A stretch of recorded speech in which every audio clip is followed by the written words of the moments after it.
Wagner William de Souza Moraes, engenheiro mecânico, formado pela Escola de Engenharia da Universidade Mackenzie, MBA executivo pelo Instituto Mauá de Tecnologia, especializado em administração financeira e controladoria pela GV, Fundação Getúlio Vargas, em 2004, piloto comercial de avião.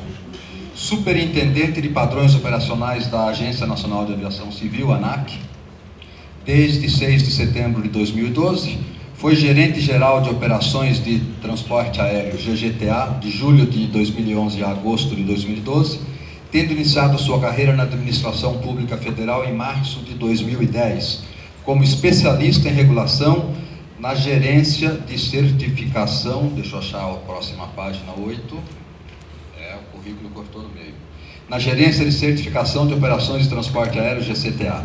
Possui 18 anos de experiência na indústria automobilística, com atribuições voltadas para a gestão da qualidade industrial e suporte ao cliente. Bom, é isso aí. O Wagner fala por ele muito melhor do que eu por ele, mas é uma satisfação muito grande poder te ouvir. Eu que agradeço. Primeiro eu quero agradecer ao Graciotti pelo convite. É um prazer estar aqui mais uma vez num evento da ABRAP para a gente conversar um pouco sobre o que a ANAC está desenvolvendo ou planeja desenvolver nos assuntos que têm relação com os associados da ABRAP. Então, obrigado. Novamente, é um prazer estar aqui. Obrigado. Tá bom.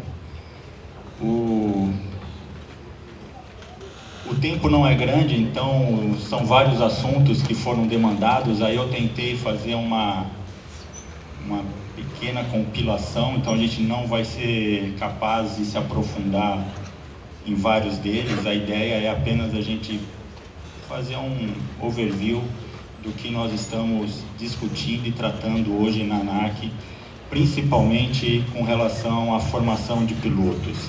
É claro que quando fala de formação de piloto, o assunto cai no 61 e aí a gente tem o processo de alteração do 61 que está em andamento e a gente vai discutir um pouquinho aqui, principalmente a questão das habilitações de tipo e classe.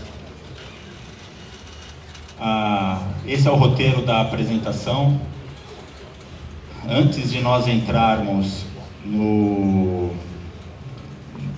nos temas técnicos propriamente dito, eu achei importante fazer uma pequena introdução relativa à teoria da regulação, né? Ou seja, quando a ANAC resolve fazer uma regra, ela deve se nortear por alguns parâmetros.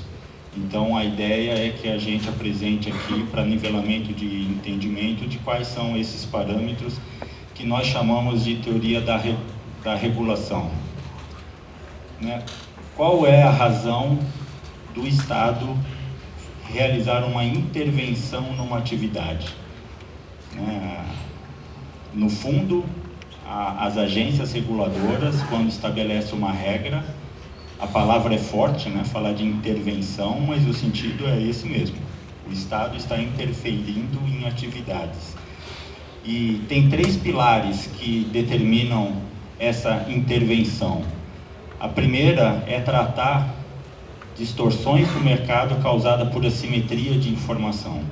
Ou seja, existem atividades em que alguns têm conhecimento do que ela é e outros não.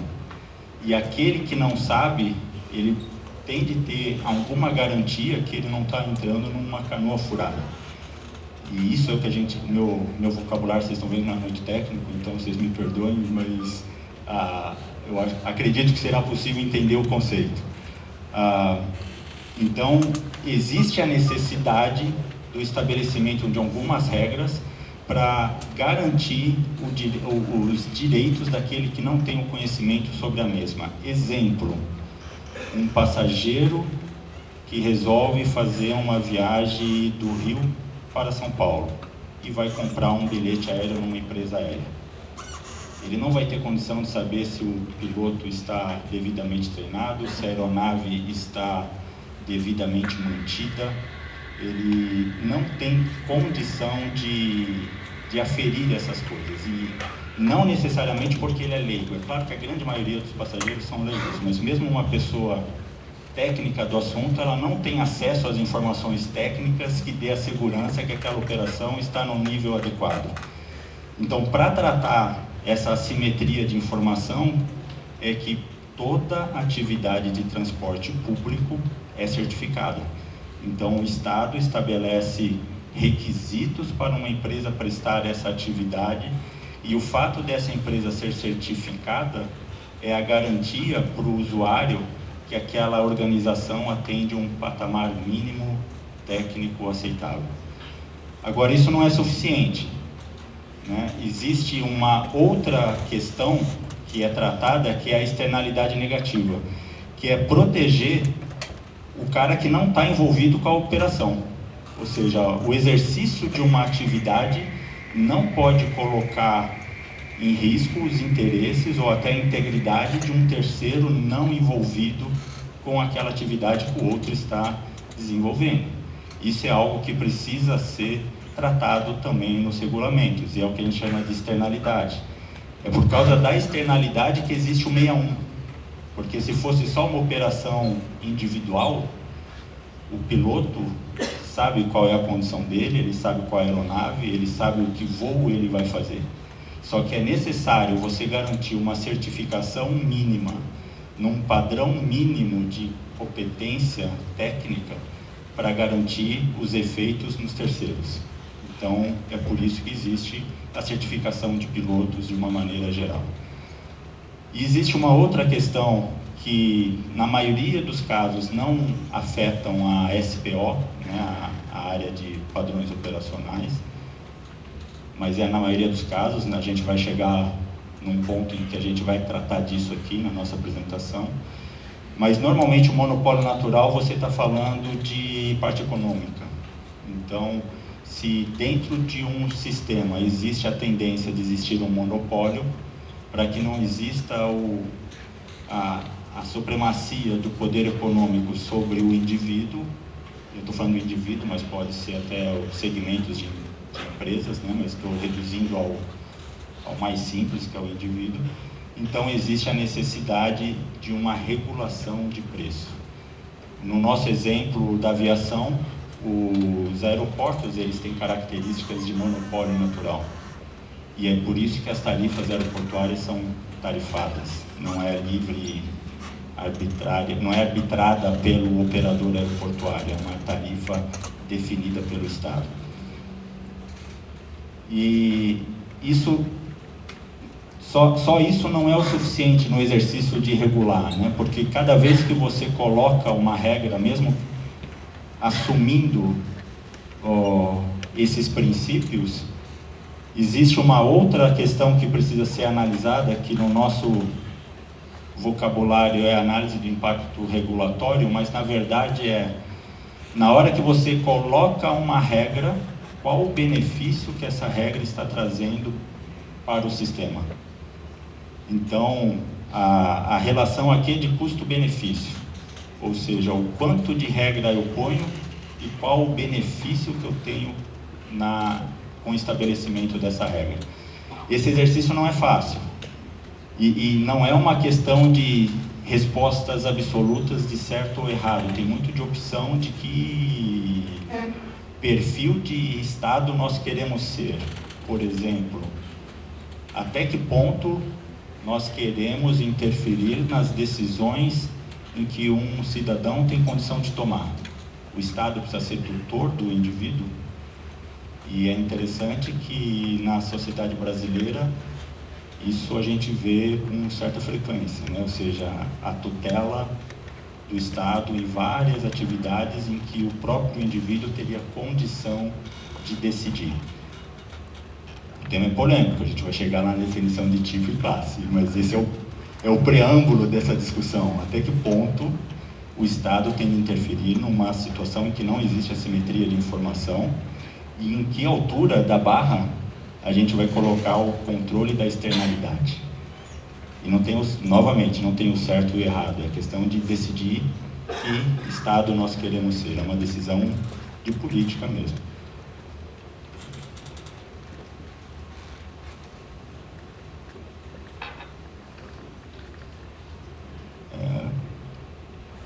Vamos falar um pouquinho de formação de pilotos. Como eu falei, vai ser só uma passada rápida.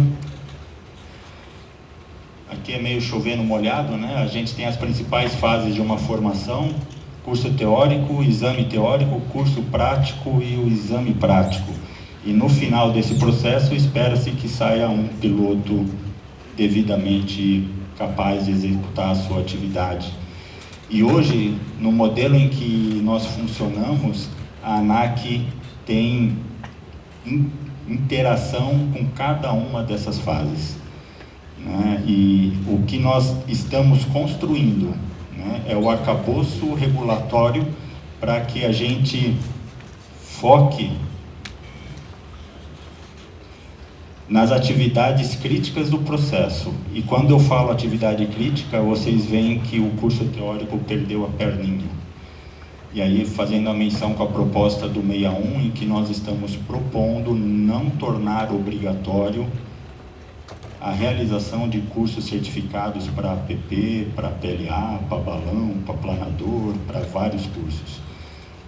Para vocês terem uma ideia de contexto, hoje nós temos aproximadamente 450 a 500 escolas de aviação, mais da metade delas são só de cursos teóricos, e na totalidade estamos falando mais de 2.000 cursos. Faz sentido a gente gastar essa energia toda do dinheiro público numa atividade de curso teórico, sendo que, eu não estou falando que não é para ter curso teórico, deixam bem claro isso, né? Só estou falando até que ponto é uma atividade que precisa ser regulada pelo Estado, sendo que para atender o requisito da ICAO, o requisito é demonstrar conhecimento. E a gente afere esse requisito no exame teórico. Então, quando a gente tem no 61 a proposta de não exigir a curso certificado, esse é o pano de fundo. Ok? É claro que para esse modelo ficar de pé e qualitativamente bom, a gente precisa trabalhar na atualização do conteúdo do exame teórico e no nível de exigência. A gente entende que a atualização do banco de questões da ANAC e o nível da prova sendo superior ao que é hoje, certamente a gente vai conseguir um resultado qualitativo melhor e, mesmo sem regulação, entendemos que isso vai potencializar o desenvolvimento de cursos de preparação robustos, sem a necessidade de uma regulação específica para isso. Curso prático. Na apresentação do Graciotti, ele chegou a comentar que isso está na pauta da ABRAP, na nossa também, né? O nosso objetivo é ser menos prescritivo na elaboração dos cursos. A ideia é que a gente coloque qual é a competência que o aluno ou que o piloto, se for um curso em que são pilotos que executam, quais são as competências que esse indivíduo tem de ter ao término do curso. A ideia é que a gente estabeleça parâmetros mínimos de carga horária e conteúdo, mas não ser prescritivo em como o curso deve ser executado. A ideia é que, tendo uma menor prescrição da ANAC, a gente entende que vai ter espaço para inovações curriculares e as instituições de instrução, que é quem detém o know-how da formação de fato, elas terão a liberdade de construir o seu programa de formação com muito mais tranquilidade e propriedade do que a ANAC definir cada sessão, cada voo, cada manobra, em que momento ele deve acontecer. Agora, os grandes pilares desse processo, no nosso entendimento, é o instrutor de voo e o examinador credenciado. Então, a nossa intenção é nos aproximarmos desses dois elementos, desses dois pilares, visando tanto a padronização como o nível de exigência. Aqui o nível de exigência não é do indivíduo para ser instrutor ou para ser examinador, mas o nível de exigência da atuação dele. Ou seja, o examinador credenciado efetivamente permitir que só seja aprovado uma pessoa que atenda parâmetros técnicos estabelecidos e considerados aceitos. A mesma coisa um instrutor de voo vai liberar para a próxima sessão, para a próxima, ou liberar para o cheque, aquele piloto que efetivamente está no nível de ser checado ou de se submeter à nova etapa do seu treinamento. Então, quando nós falamos aqui de nível de exigência, está mais para a atuação desses profissionais, e a nossa intenção é mudar o foco que hoje todos vocês conhecem e certamente tem os adjetivos pertinentes à nossa atuação sobre os aspectos burocráticos. A nossa ideia é diminuir a carga burocrática na nossa relação entre regulado e autoridade e nós focarmos muito mais no ambiente operacional do que está acontecendo nas instituições e com esse foco da atuação do instrutor e do examinador. Está tendo um pouquinho que eu vou ficar mais afastado, que eu acho que é por causa da caixa.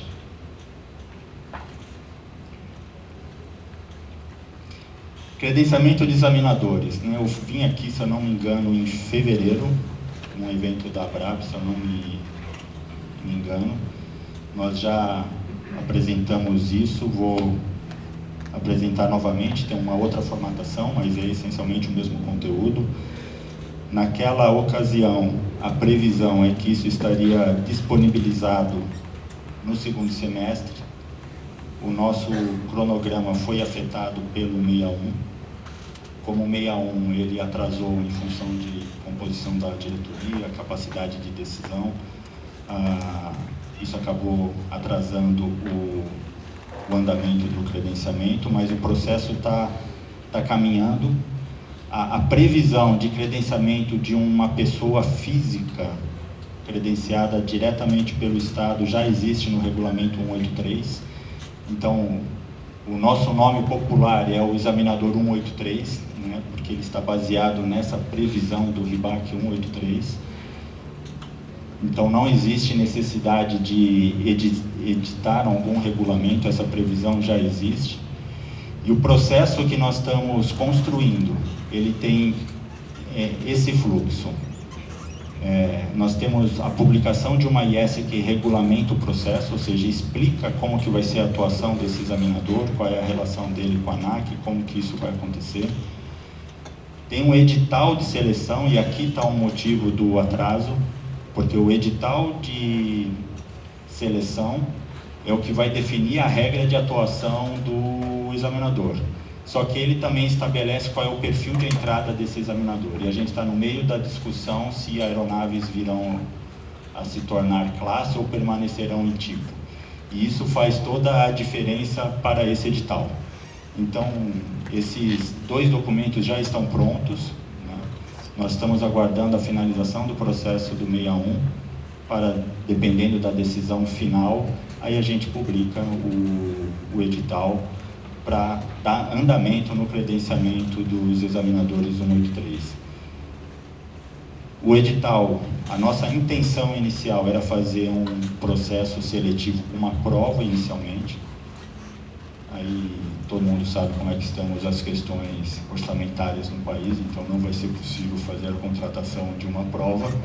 Então nós mudamos a lógica do nosso processo, então nós vamos fazer um edital de seleção com critérios de ranqueamento qualitativos, então estamos falando de habilitação que o cara tem, experiência que ele tem, experiência profissional, formação, essas coisas vão dando pontuação e se fará um ranqueamento, e aí se seleciona os melhores ranqueados e faremos um curso de formação, esse curso de formação será presencial. E no final do curso de formação, aí sim, nós faremos uma prova, essencialmente o que a gente espera, além dos assuntos que forem tratados no curso de formação, conhecimento do 61, né, que vai ser a matéria-prima do trabalho do examinador, aferir o atendimento às competências previstas no regulamento de certificação de pessoas. Por isso que a ideia já era que a primeira fase fosse uma prova de regulamentos. né? Porque não basta o profissional ter muita experiência de voo. É necessário que ele também conheça os regulamentos afetos à atividade do examinador. Como a gente não consegue fazer essa prova no início, a gente vai fazer no curso de formação. E encerrando o processo de credenciamento, tem o OJT, que é o On-the-Job Training, ou seja, a pessoa ela vai fazer alguns exames acompanhadas, a pessoa vai fazer alguns exames acompanhada, e aí, depois que ela for considerada proficiente na execução dos exames, aí ela integra autonomamente os quadros de examinador credenciado da ANAC.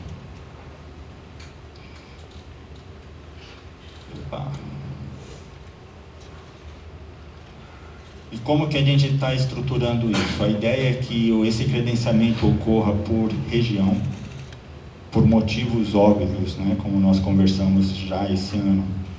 O precursor dessa região vai ser a região sudeste e helicóptero, né? Dadas as características e a demanda que nós temos na região sudeste. Mas o modelo ele se replica também para avião. Nós estamos considerando talvez colocar algumas regiões já de avião, mas certamente o carro-chefe vai ser credenciamento para helicópteros na região sudeste. Então a gente vai credenciar por região. A ideia é evitar custos logísticos nesse modelo, então você ter pessoas da própria região que atendem às demandas regionais.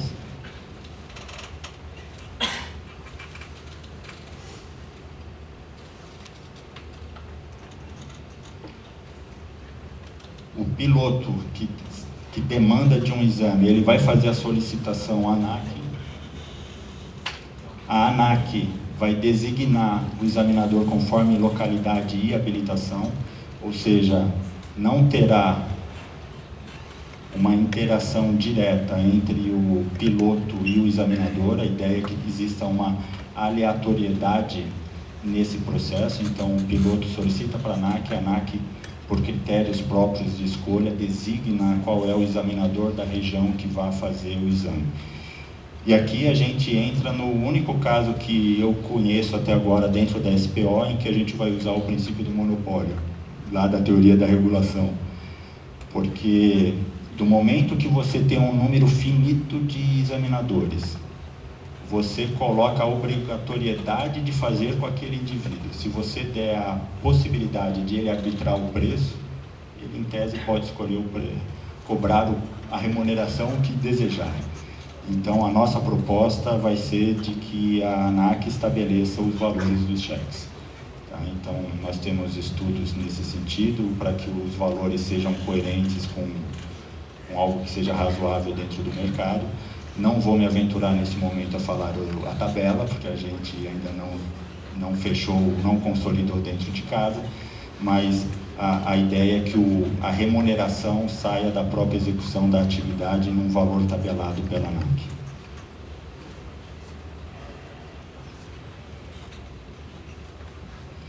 E aqui o tema talvez mais polêmico do processo de alteração do 61 que está em andamento, que é a alteração das aeronaves tipo para classe. E só para a gente contextualizar,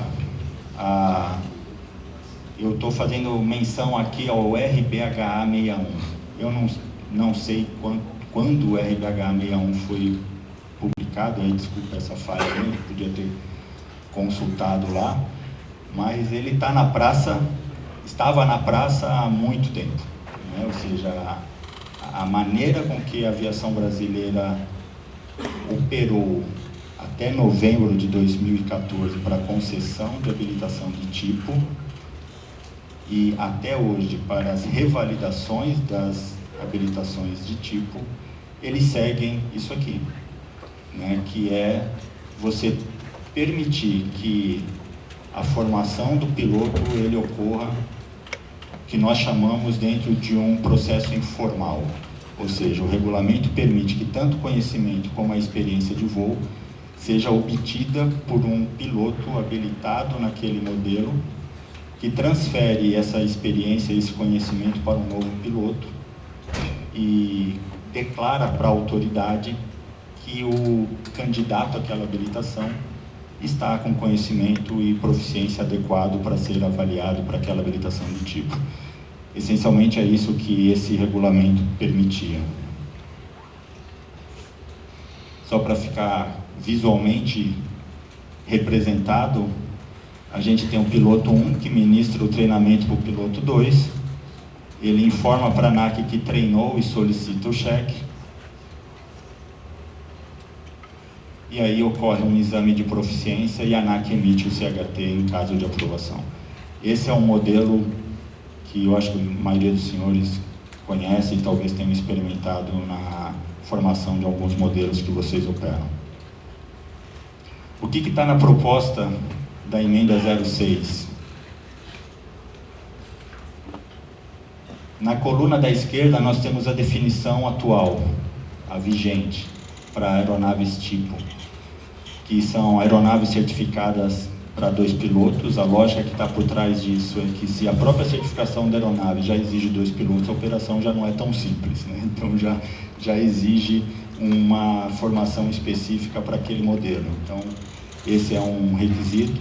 O outro é aviões multimotores a turbina. Então é aqui que entram os turbohélices por causa dessa definição. Todos os helicópteros, por definição, todos eles são tipo, e qualquer aeronave que a autoridade julgar adequada. E o que nós estamos propondo? A alteração, essencialmente, daqueles 2 tópicos que estão em vermelho. A introdução de aeronave tipo apenas para aquelas que tenham peso superior a 12.500 libras, ou 5.670 quilos, e motores a reação. Os outros 2 parâmetros permanecem.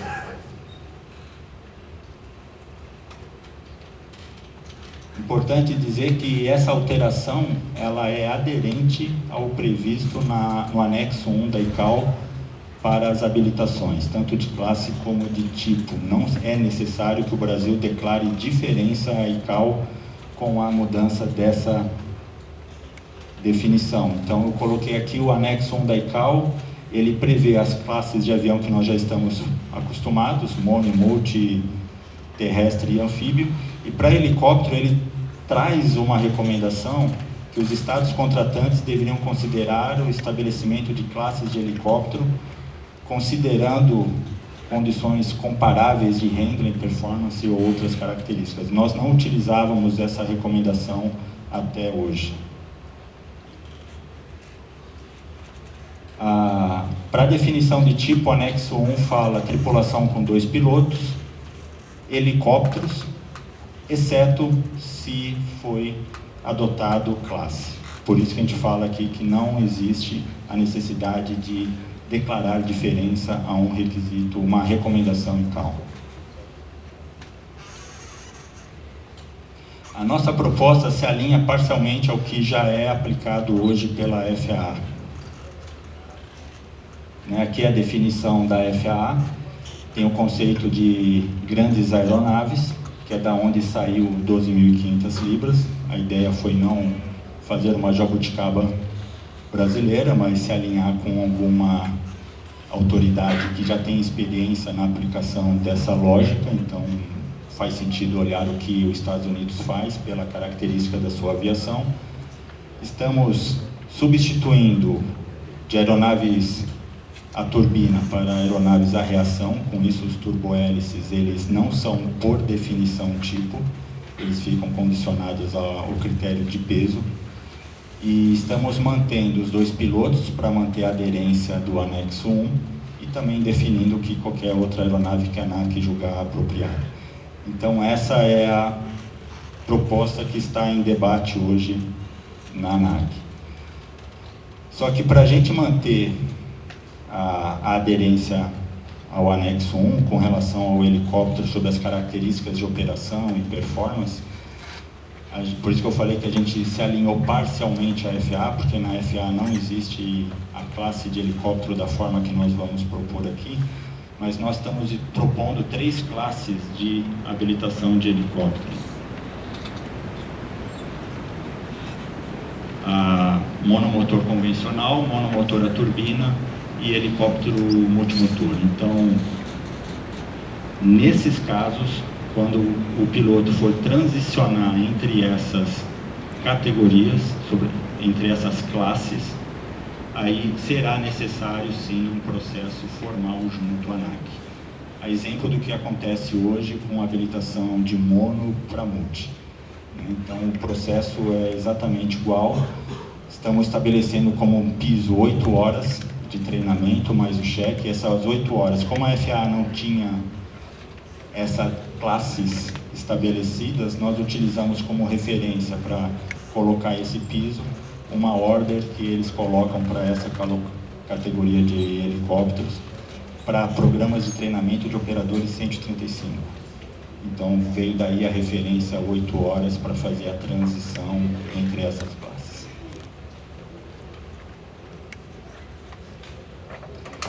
E aí é a grande inovação, né? É que para transicionar entre modelos dentro da mesma classe, não será necessário uma interação com a ANAC. Isto não significa que os pilotos e os operadores não tenham de estar preocupados com essa transição. E aí eu faço referência ao que eu discuti no começo, né? Até que ponto o Estado deve interferir ou ser tutor de uma decisão de pessoas que têm consciência do que estão fazendo, deve fazer. O operador sabe qual é a aeronave dele, o operador sabe qual é o treinamento que ele está oferecendo para o piloto dele, o piloto sabe qual é a condição dele com relação à aeronave. Por que que a gente precisa transferir essa responsabilidade? Eu estou falando um negócio sério. Transferir essa responsabilidade para o Estado e ser o fiador dessa relação através da emissão de uma CHT, sendo que a decisão está nos indivíduos. Então, por isso que eu falo, que Estado, é uma decisão que Estado nós queremos construir, um Estado onde as pessoas são responsáveis e são cobradas a essa responsabilidade, ou é um Estado em que a gente quer que o Estado seja tutor do indivíduo para impedir que ele faça algo errado? É uma discussão interessante. A nossa opção está sendo de colocar a responsabilidade no indivíduo e não onerar o sistema por causa dessa intenção de tutoriar as relações individuais. Eu vou mostrar o peso aqui. É claro que, só uma observação que eu estava me esquecendo, a ANAC pode se julgar apropriado o estabelecimento de programas específicos para modelos específicos. Como exemplo, temos aí o Special FAR para os Hobsons. Então, essa prerrogativa o regulamento prevê e nós vamos usá-la quando julgar apropriado. Impactos. E é por isso que o tema é polêmico, né? Aqui, a ideia desses dois slides que eu vou apresentar, ele não tem o objetivo de falar que esses números são os parâmetros absolutos, mas mostrar a proporção do que nós estamos falando, né? Se nós pegarmos todas as aeronaves do Registro Aeronáutico Brasileiro hoje com certificado de aeronavegabilidade válido, nós estamos falando que 20% da frota vai ser afetada com essa mudança de regulamento.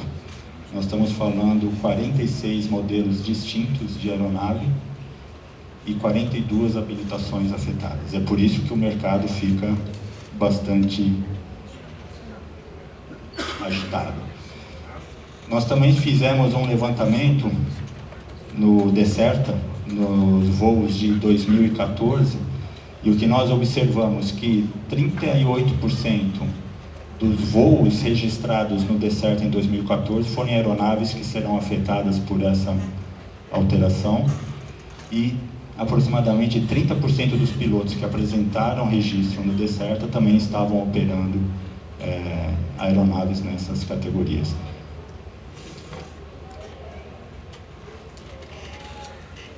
Embora, e por que eu quis fazer a figura? Eu acho que a figura fica mais didático, a visualização. Na prática, nós não estamos mudando nada. Nós só estamos tirando a burocracia da interação com a autoridade. Porque essa relação da treinamento informal sempre aconteceu. E embora a gente está falando de uma troca de paradigma, e essa troca de paradigma causa um impacto no modelo mental muito grande, porque a gente está acostumado com essas definições a vida toda, o nosso entendimento, e é por isso que nós estamos propondo esse direcionamento, é que na prática nós não estamos mudando nada. Talvez a gente esteja, é sensível isso que eu falar, talvez a gente esteja, alguém pode levantar a tese que nós estamos impedindo de melhorar, né? Mas nós não estaremos piorando, a gente está mantendo o padrão operacional que temos hoje, desonerando com essa burocracia. A única atividade que justificaria a manutenção dessa burocracia seria o exame de proficiência. A única atividade que agrega valor nesse processo seria o exame de proficiência. Aí nós fomos olhar o que acontece com os exames de proficiência.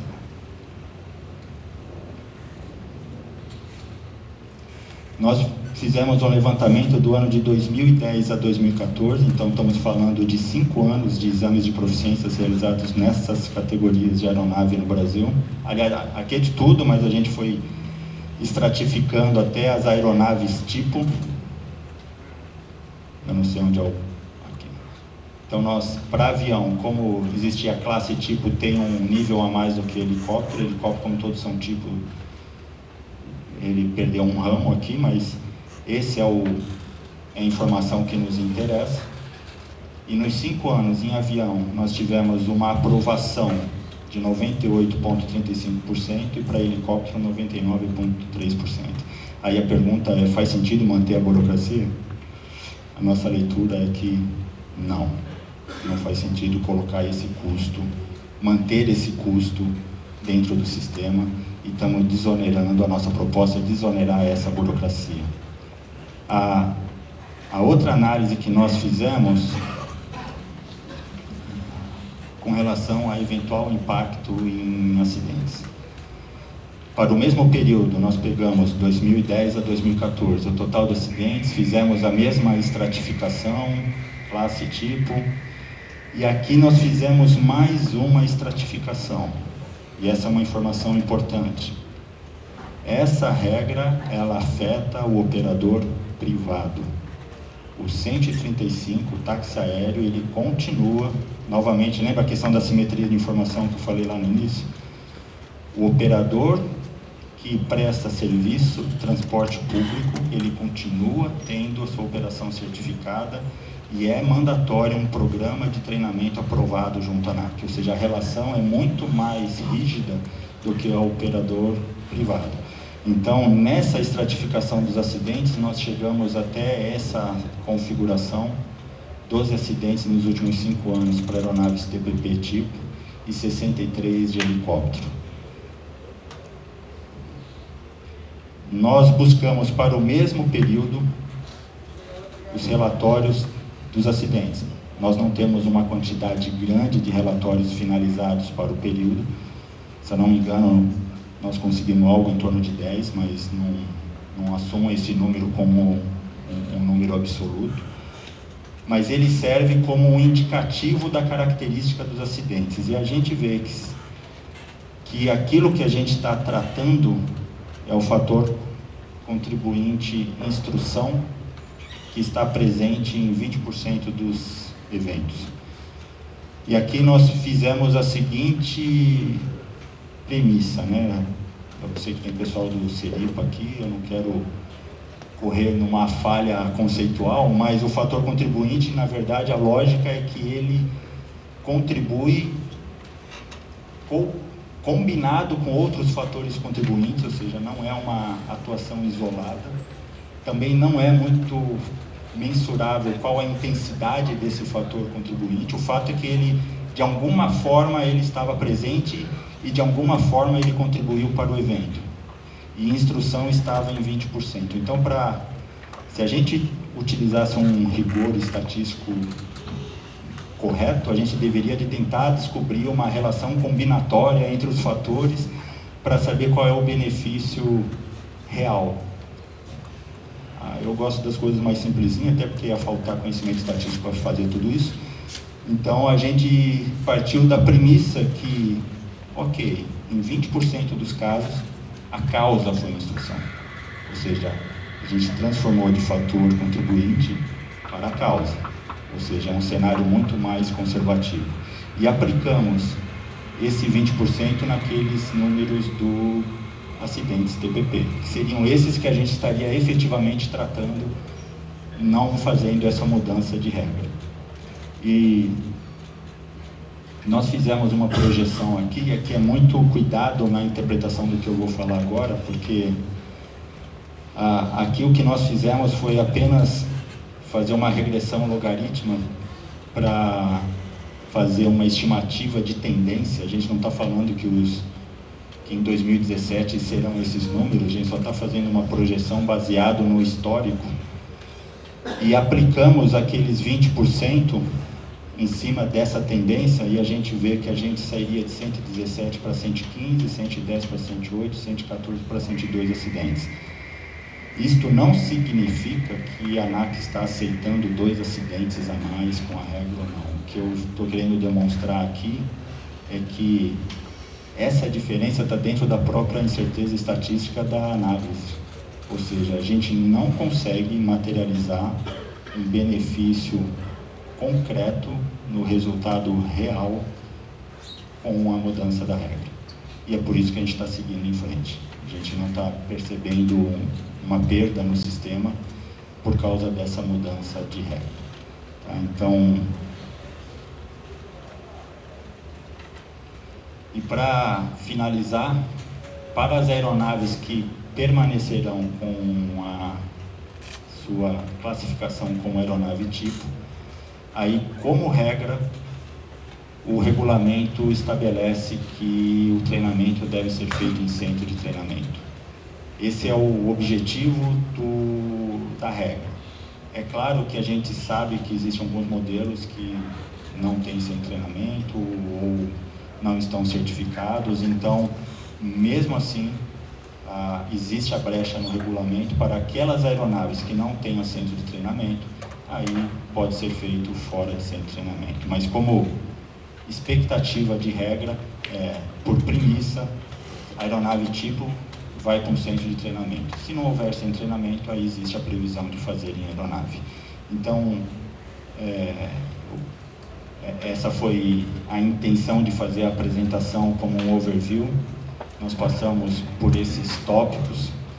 Eu sei que cada um deles, por si só, daria uma conversa boa de algumas horas, mas a gente buscou apenas fazer uma visão superficial do que nós estamos discutindo, nos aprofundamos um pouquinho mais na habilitação de tipo, porque eu acho que é o tema mais sensível do que nós estamos apresentando na emenda do 61. Novamente, obrigado e fico à disposição para qualquer esclarecimento adicional posteriormente. Obrigado.